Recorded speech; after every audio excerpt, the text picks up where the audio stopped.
Certo, pessoal, vamos mergulhar de cabeça nessa nossa análise de hoje e explorar um cenário bem interessante. A gente está em 2026 e selecionar uma ferramenta de gestão de projetos virou algo que vai muito, mas muito além de uma simples escolha técnica de software.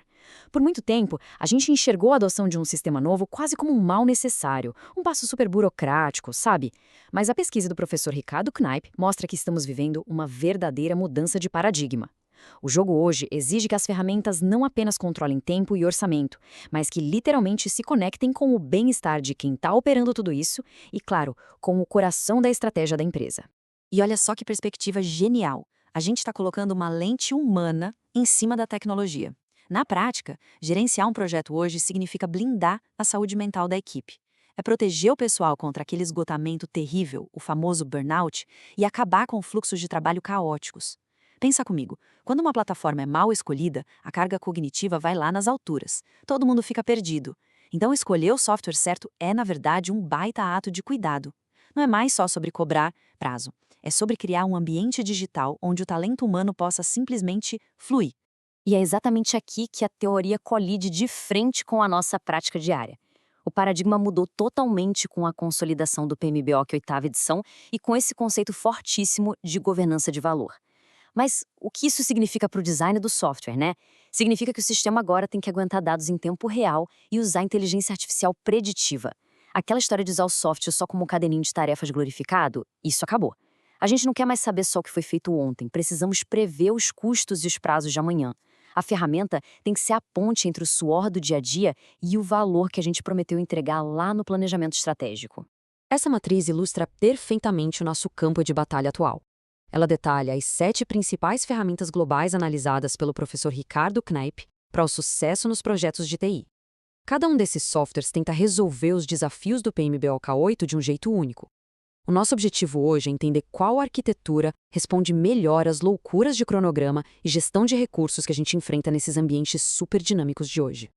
Dando uma olhada rápida nessa visão geral, a gente tem esses 7 pesos pesados: Trello, Asana, Monday.com, Gira, Microsoft Project, ClickUp e o Notion. Cada um tem uma filosofia completamente diferente, sabe? Alguns vão apostar tudo em ser fáceis de usar. Outros mergulham fundo na parte técnica, ou tentam centralizar absolutamente todos os dados num lugar só. E a verdade é que não existe uma ferramenta mágica que resolve tudo. O segredo é mapear os pontos fortes e fracos de cada plataforma e bater isso com a dor específica do projeto que a gente tem nas mãos. Vamos começar com um embate clássico. De um lado, a interface super visual e intuitiva do Trello, toda baseada naqueles quadros Kanban deliciosos de usar. Do outro, o gigante Gira, com uma configuração incrivelmente complexa. São literalmente dois mundos. O Trello é pura flexibilidade para fluxos rápidos, mas vamos ser sinceros, ele peca demais em relatórios nativos de custos. Já o Gira é o padrão ouro para o mundo ágil, entregando relatórios super profundos, tipo o Burndown e Velocity.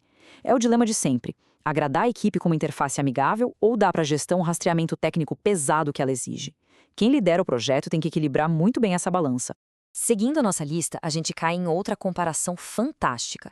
O Asana entrega uma automação de fluxos de trabalho impecável, com dependências super claras. Mas tem um porém. A curva de aprendizado para os recursos avançados é bem íngreme e o custo pode assustar equipes maiores. Já o Monday.com é um espetáculo com os dashboards em tempo real e uma integração nativa brutal com IA e sistemas IRP. Mas qual é a pegadinha? Se o projeto for gigante, o Monday.com corre um sério risco de virar uma poluição visual assustadora se não for bem configurado. E agora a gente entra numa briga de gerações. O peso da tradição contra a promessa de ter tudo no mesmo lugar. O Microsoft Project é um monstro sagrado para o gerenciamento de recursos e análise de caminho crítico. Ele se integra perfeitamente ao ecossistema corporativo, mas exige treinamento pesadíssimo e não é lá muito ágil para o dia a dia. Do outro lado, o ClickUp chega com a promessa da plataforma tudo em um: tarefas, documentos, metas, tudo com um ótimo custo-benefício.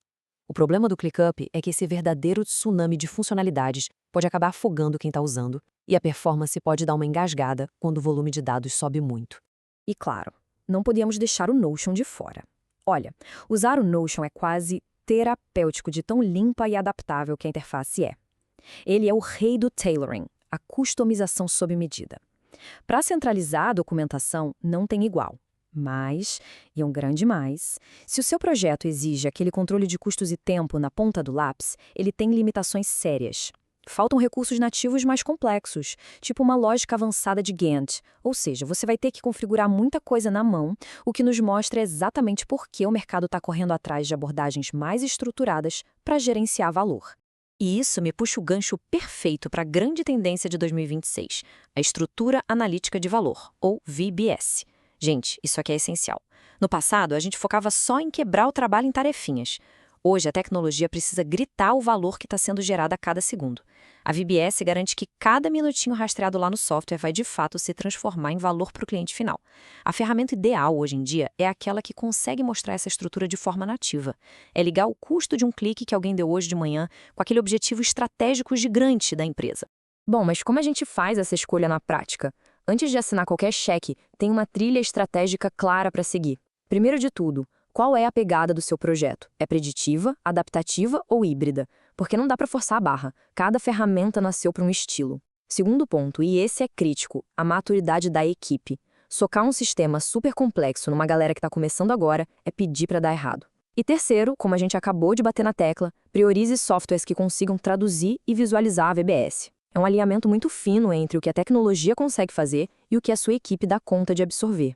Se a gente puxar os insights diretos de maio de 2026 do professor Knaip, uma coisa fica cristalina. Adotar essas plataformas não é igual a baixar um joguinho novo no celular. Requer um planejamento absurdo. O estudo levanta uma bandeira vermelha importantíssima. Fazer uma implementação na correria é a receita perfeita para destruir a produtividade e deixar todo mundo frustrado.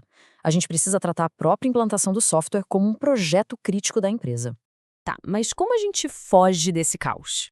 A regra de ouro é projeto piloto. Na verdade, rodar um piloto antes de migrar tudo de vez é a coisa mais inteligente e empática que se pode fazer. É a chance de testar num ambiente controlado, ver se o software realmente se encaixa nos processos da empresa e, principalmente, medir o impacto no dia a dia da galera. Fazer uma migração forçada, go live do dia para a noite, olha, isso quase sempre acaba em perda de dados e numa equipe super desmotivada. E para fechar nossa análise de hoje, como a pulga atrás da orelha, com toda essa revolução da inteligência artificial, o foco absoluto em governança de valor e orçamentos sempre apertados, quem lidera precisa fazer a pergunta de $1 milhão. De todas essas opções no mercado, qual plataforma vai realmente levantar o moral e o bem-estar da nossa equipe e, ao mesmo tempo, garantir que a operação seja um sucesso? Escolher um software não é mais só sobre gráficos e planilhas, é sobre como a gente conecta a nossa força humana ao verdadeiro valor estratégico. Fica aí a reflexão para os nossos próximos projetos.